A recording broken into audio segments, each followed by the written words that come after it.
আসসালামু আলাইকুম গাইস, কেমন আছেন সবাই? আশা করি সবাই অনেক অনেক বেশি ভালো আছেন। আজকে বন্ধুরা মিলে ধানমন্ডি যাব চা খাইতে। আপনাদের সাথে ভিডিওটি শেয়ার করি। চলুন যাওয়া যাক তাহলে।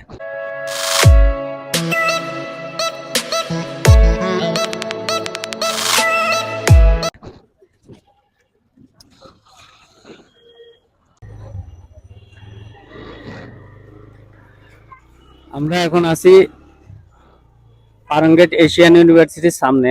তো আমরা পান্থপথ হয়ে স্কোয়ারের সামনে দিয়ে যাব ভাবতেছি। দেখা যাক কি হয়। যাই, যদি এখানে কোনো সুন্দরীর সাথে দেখা হয়ে যায়, ঘুরে আসি ধানমন্ডিতে। যদি আপনারা আমার পরিচিত কেউ ধানমন্ডি থাকেন, তাহলে অবশ্যই ইনশাল্লাহ দেখা হবে। আমার অনেক ফ্রেন্ডই আছে যারা ধানমন্ডিতে আড্ডা দেয়, ধানমন্ডি রবীন্দ্র সরবতে। সো হয়তোবা তাদের সাথে দেখা হয়ে যেতে পারে। তা আমার পিছনে যে বন্ধুরা বসে আছে তাদের সাথেও পরিচয় করে দিব আপনাদের। আগে ধানমন্ডিতে যাই, যেহেতু তারা পিছনে আছে, এখন কথা বলা পসিবল না, ক্যামেরার সামনে আনাও পসিবল না। তো ধানমন্ডিতে যাই, অবশ্যই তাদের সাথে আপনাদের পরিচয় করায় দিব ইনশাল্লাহ। তোমার মানে আমাদেরকে তোমার পরিচয় করে দেওয়া লাগবে না। তোমার গার্লফ্রেন্ডের লগে পরিচয় করে দাও না তুমি। তুমি আমার একটা আমাদের পরিচয় করে আমার দিবা। তো গার্লফ্রেন্ড নাই বন্ধু, গার্লফ্রেন্ড থাকলে তো অবশ্যই পরিচয় করায় দিত। ঢাকা শহরে বর্তমানে যে সমস্যাটি সবচেয়ে বেশি সেটা হচ্ছে অটো রিক্সা। এই অটো রিক্সার জন্য ঢাকায় গাড়ি চালান যায় না। যখন আমি প্রাইভেট কার নিয়ে বের হই, আমার সাথে এই রিক্সা আলাদের সাথে একটা না একটা ঝামেলা হয়।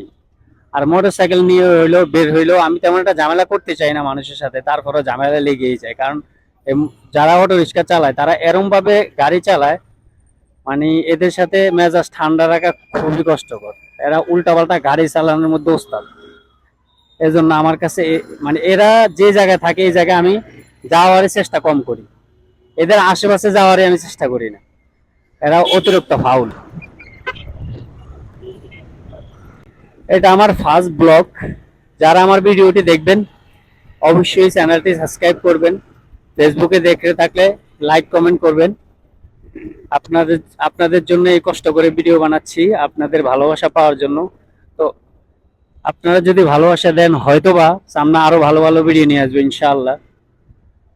আপনাদের ভালোবাসার জন্যই এত কষ্ট। আর মানুষের ভালোবাসা পাওয়াও অনেক কষ্ট, সমান পাওয়াটা অনেক কঠিন, যাওয়াটা খুবই সহজ। তো আপনাদের ভালোবাসার জন্য এই কষ্ট। আমরা যাইতেছি, আপনারা রাতের ঢাকা দেখুন, রাতের ঢাকা কত সুন্দর। আমি যখন বাইক চালাই অথবা প্রাইভেট কার, আমি সবসময় স্লোলি চালানোর চেষ্টা করি। আমি উল্টাপাল্টা কখনো বাইকও চালাই না, গাড়িও উল্টাপাল্টা কখনো চালাই না। অ্যাক্সিডেন্ট এগুলা তো আল্লাহর হাতে, অ্যাক্সিডেন্ট তো বলে করে আসে না। তারাও আলহামদুলিল্লাহ এখন পর্যন্ত অনেক ভালো আছি। দোয়া করেন, আপনাদের দোয়া যেন সবসময় ভালো থাকতে পারি। আমরা এখন আছি স্কোয়ারের সামনে। এই বাসটা অনেক ঝামেলা করতেছে, যেহেতু স্কোয়ারের সামনের রোডটা অনেক ছোট। বাসটা অনেক ঝামেলা করতেছে, বাসটারে ওভারটেক করতে হবে ভাবতেছি। এই বাসটা অনেক ঝামেলা করতেছে।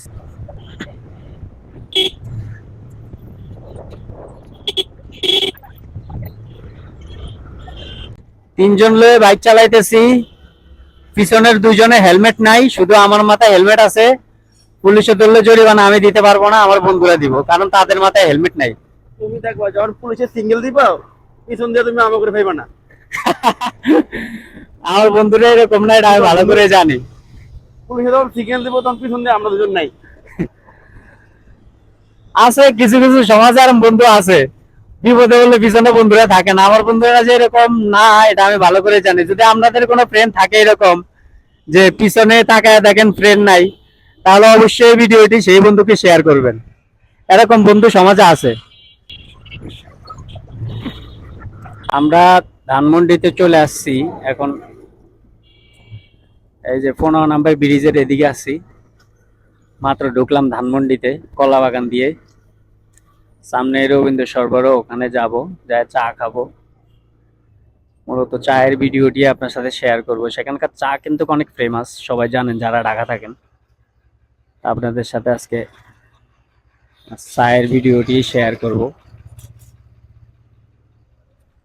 আর এখানে যদি আমার ভিডিওতে কারো গার্লফ্রেন্ড পড়ে থাকে সরি, আর যদি ভুল ক্রমে কেউ দেখেন আপনার গার্লফ্রেন্ড অন্য ছেলের সাথে ঘুরতে আসছে তাহলেও সরি, কারণ এরকমটা হইতেই পারে ঢাকা শহরে, একজনের গার্লফ্রেন্ড আরেকজনের বয়ফ্রেন্ডের সাথে যাবে, এটা স্বাভাবিক। তো আপনার গার্লফ্রেন্ড যদি অন্য ছেলের সাথে দেখেন তাহলে সরি, এটার জন্য আমি খুবই দুঃখিত। দেখতে দেখতে চলে আসলাম ধানমন্ডিতে, রবীন্দ্র সরবরাহে চলে আসছি। এখন আমরা গাড়িটি পার্কিং করতে হবে। এখানে গাড়ি পার্কিং করার জন্য মেবি 30 টাকা পে করতে হয়। সো 30 টাকা পে মামা করে, কই? 30 টাকা কোনো ব্যাপার না, বাইকটি সেফ থাকবে, এটাই অনেক কিছু। তো 30 টাকা যাক, বাট বাইকটা সেফ থাক। বাইকটি অবশ্যই লক করে যাব, কারণ ছিনতাইকারী এই পরিমাণ চালাক হইছে, 1 মিনিটের মধ্যে বাইক গায়েব করে দেয় ভাই।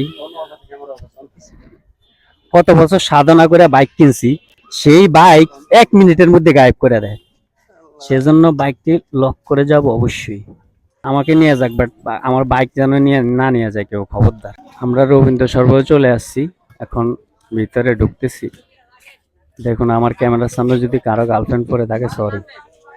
আর হচ্ছে আজকে কিন্তু রবীন্দ্র সরবরাহে মানুষ খুবই কম, ঈদের চলে আসছে তো, ঈদের বাকি 3-4 দিন আছে, সেজন্য হয়তোবা সবাই গ্রামে চলে গেছে অনেকেই, কারণ বুধবারে অনেকের সবার ছুটি হয়ে গেছে অনেকের।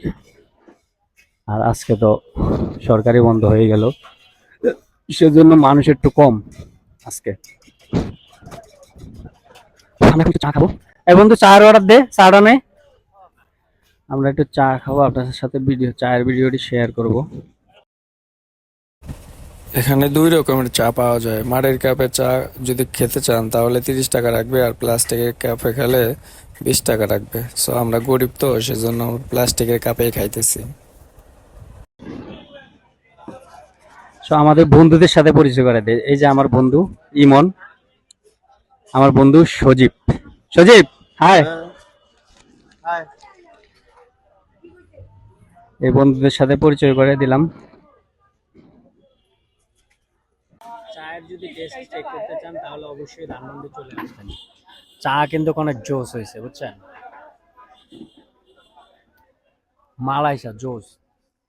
20 টাকা হিসাবে আমি মনে করি বেস্ট। আর যদি বাইকের তেল করে খরচ করে আসেন তাইলে তো সেটা লস। আর বাসা কাছে থাকলে হেঁটে চলে আসবেন। জোস কিন্তু চা, ভালো লাগছে।